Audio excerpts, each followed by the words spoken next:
But gentlemen, let's talk about, we can't talk about the Chan without talking about the Super Eagles and their performance. Well, they did not exactly, hit the same highlights that they did during the last edition of the competition. Took place in 2014 when they came third. But they were eliminated in the group phase, and already the NFA have come out, issued an apology. But I think they sought that apology a little by saying things like the Chan is a preparatory and it's a developmental competition, and I'm thinking the Chan is recognized by FIFA calendars. Also, how can you call a competition where you are featuring 31-year-old men, 27-year-old men, 25-year-old men, and a sprinkling of teenagers as developmental? It's called damage limitation.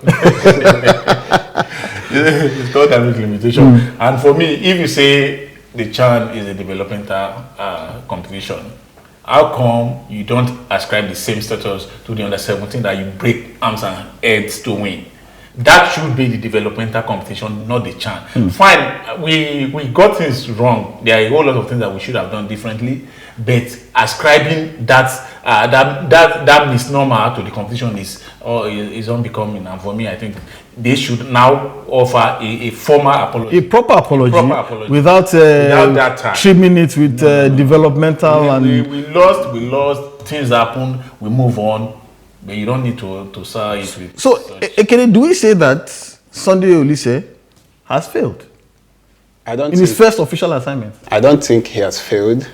I think we lost just because of sheer complacency.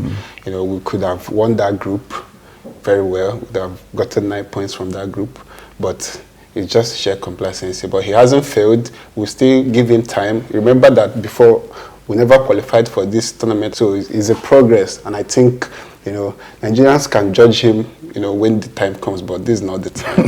Sorry, let me say this. He says it's progress.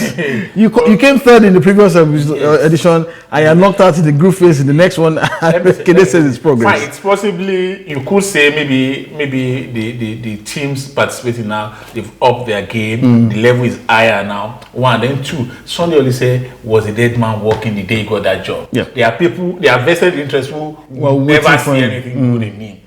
So the only way to have kept them short was to keep winning. When you lose a game, the Bull Boys will come out again. That's what has happened. They are playing for his head, and like Ekene said, and I agree with him, let's give this guy time to show what he can do. I agree, and because let's be candid, this is a man who has no experience coaching at any level, and you threw me to the deep end of the pool, so we cannot judge him. I always say the Pep Guardiola of Africa, so it'd be sort of remiss to judge him with the same standards of more experienced coaches.